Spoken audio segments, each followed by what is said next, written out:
Mummy cook ব্লগে সবাইকে স্বাগত জানিয়ে চলে এলাম আজকে একদম নতুন ধরনের একটা রেসিপি নিয়ে। এখানে আমি নিয়েছি 150 গ্রাম মুগ ডাল।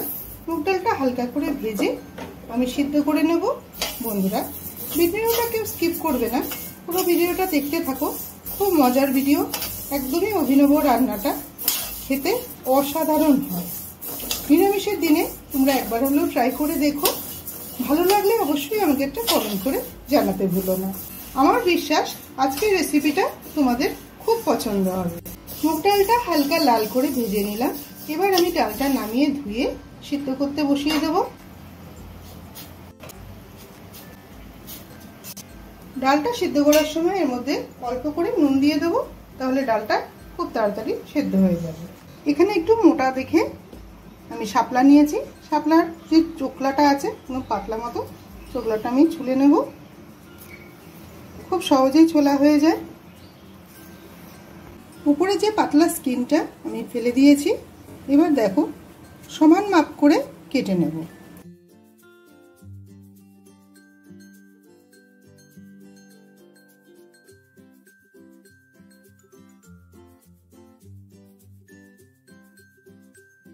সমান মাপ করে শাপলাগুলো আমি কেটে নিলাম।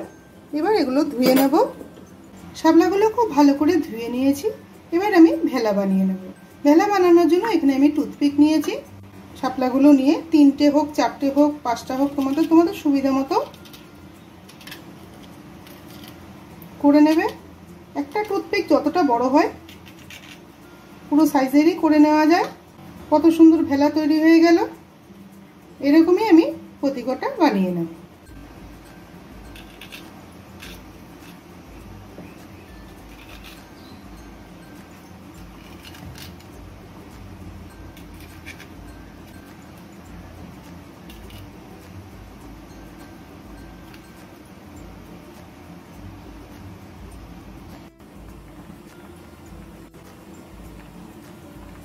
ডালটা সিদ্ধ হয়ে গেছে। এই ডালটা রান্না করতে কিন্তু আমি ডালের কাটা ব্যবহার করব না। ডালটা এরকম একটু গোটা গোটা টাইপেরই থাকবে, একটু ঘন হবে ডালটা। এবার ডালটা আমি নামিয়ে নেব। একটা কড়াই বসিয়ে দিলাম। কড়াইতে দিয়ে দেব পরিমাণ মতো সর্ষের তেল। গরম হয়ে গেলে এর মধ্যে দিয়ে দেব 2টো শুকনো লঙ্কা, একটা তেজপাতা ও অল্প করে কালো জিরে ও রাঁধুনি ফোড়ন। ফোড়নটা একটু ভাজা হয়ে গেলে এর মধ্যে যে ভেলাগুলো আমি রেডি করে রেখেছিলাম সেই ভেলাগুলো দিয়ে দেব।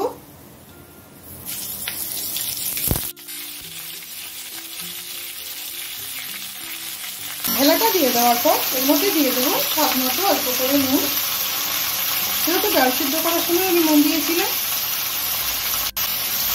হলুদ গুঁড়ো দেবো, একটা ছোট সাইজের টমেটোকে কেটে দিয়ে দিলাম। দেবো কয়েকটা কাঁচা পাকা লঙ্কা দিয়ে নিয়েছিলাম। হাফ ইঞ্চি আদাকে গ্রেট করে দিয়ে দিলাম। একটু ভালো করে ভাজা করে নেব। খুব নরম সবজি, অল্প সময়ে সিদ্ধ হয়ে যায়।